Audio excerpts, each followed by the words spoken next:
Hello everyone, आप देख रहे हैं मेरे YouTube channel study with Zeenat. Friends, आज हम करेंगे क्लास 12 का चैप्टर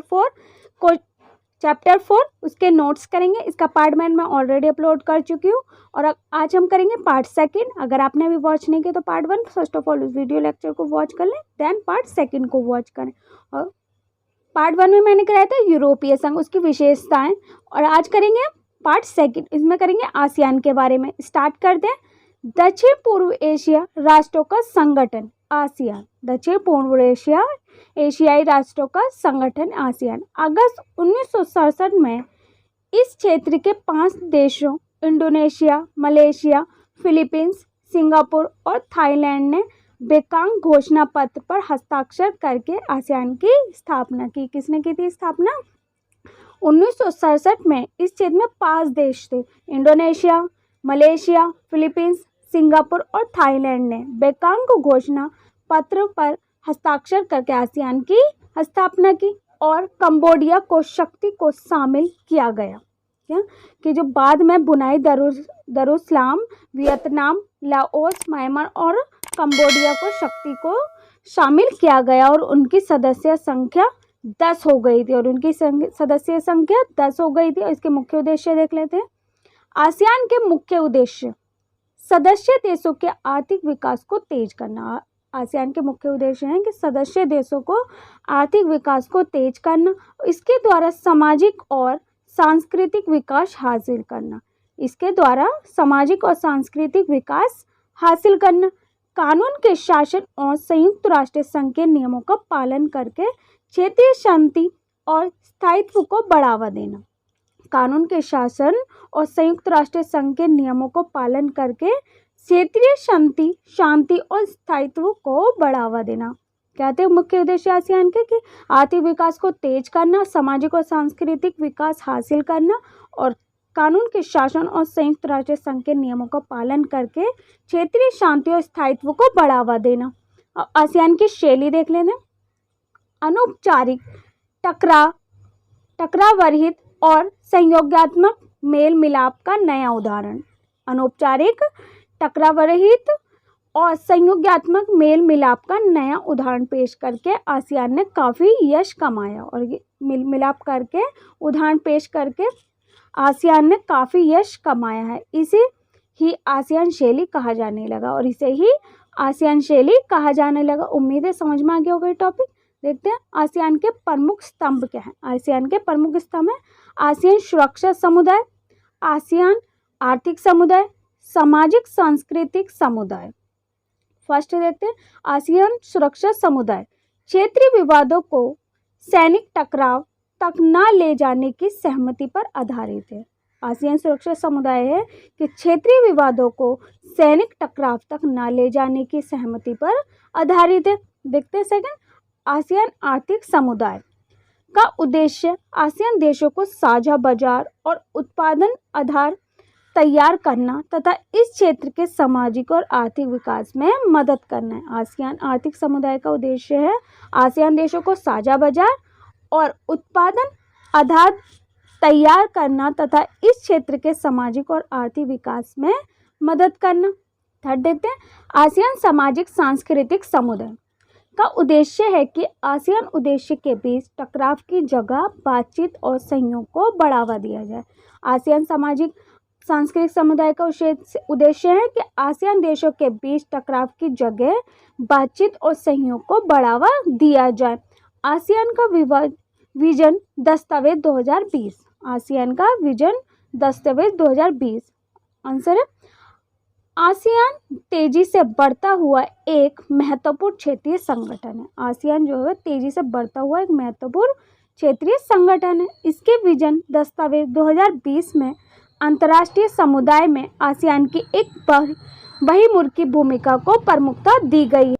आसियान द्वारा अभी टकराव की जगह बातचीत को बढ़ावा देने की नीति से ही ये बात निकली है। आसियान द्वारा अभी टकराव की जगह बातचीत को बढ़ावा देने की नीति से ही यही बात निकली है कि आसियान तेजी से बढ़ता हुआ एक महत्वपूर्ण जो क्षेत्रीय संगठन और इसके दस्तावेज 2020 में अंतर्राष्ट्रीय समुदाय में आसियान की एक बहुमुखी भूमिका को प्रमुखता दी गई है। और आसियान द्वारा अभी भी टकराव की की जगह बातचीत को बढ़ावा देने की नीति से ही ये बात निकली है। उम्मीद है फ्रेंड्स ये भी टॉपिक आपको समझ में आ गया होगा। नेक्स्ट टॉपिक देखते हैं आसियान का। आसियान क्षेत्रीय मंच। आसियान क्षेत्रीय मंच 1994 में आसियान क्षेत्रीय मंच की स्थापना की गई। 1994 में आसियान मंच की स्थापना की गई, जिसका उद्देश्य देशों की सुरक्षा और विदेशी नीतियों में तालमेल बनाना है। जिसका उद्देश्य क्या है कि देशों की सुरक्षा करना और विदेशी नीतियों में तालमेल बनाना है। नेक्स्ट टॉपिक, आसियान की उपयोगिता या प्रासंगिकता। आसियान की उपयोगिता या प्रासंगिकता। आसियान की मौजूदा आर्थिक शक्ति खास तौर से भारत और चीन जैसे तेजी से विकसित होने वाले एशियाई देशों के साथ व्यापार और निवेश के मामले में प्रदर्शित होती है। जो आसियान की मौजूदा आर्थिक शक्ति है वो खास तौर पर भारत और चीन जैसे तेजी से विकसित होने वाले एशियाई देशों के साथ व्यापार और निवेश के मामले में प्रदर्शित होती है। आसियान ने निवेश, श्रम और सेवाओं के मामले में मुक्त व्यापार क्षेत्र बनाने पर भी ध्यान दिया। और आसियान ने निवेश, श्रम और सेवाओं के मामले में मुक्त व्यापार क्षेत्र बनाने पर भी ध्यान दिया है। और अमेरिका तथा चीन में भी मुक्त व्यापार क्षेत्र बनाने में रुचि दिखाई गई। और अमेरिका और चीन में भी मुक्त व्यापार क्षेत्र बनाने की रुचि दिखाई गई। और 1991 के बाद भारत ने पूर्व की ओर देखा की नीति अपनाई है। 1991 में भारत ने पूर्व की ओर देखा की नीति अपनाई है। और भारत ने आसियान के 2 सदस्य देशों सिंगापुर और थाईलैंड के साथ मुक्त व्यापार का समझौता किया है। और भारत ने आसियान के 2 सदस्यों के साथ सिंगापुर और थाईलैंड के साथ मुक्त व्यापार का समझौता किया है।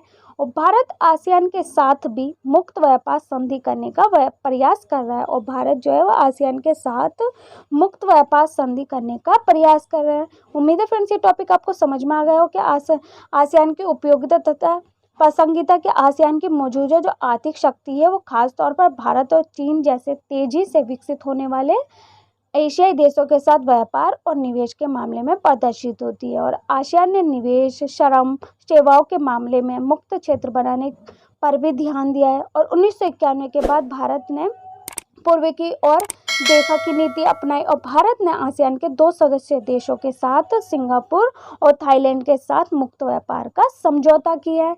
और भारत आसियान के साथ भी मुक्त व्यापार संधि करने की असली ताकत अपने सदस्यों, सहभागी सदस्यों और बाकी गैर क्षेत्रीय संगठनों के बीच निरंतर संवाद और परामर्श करने की नीति में है।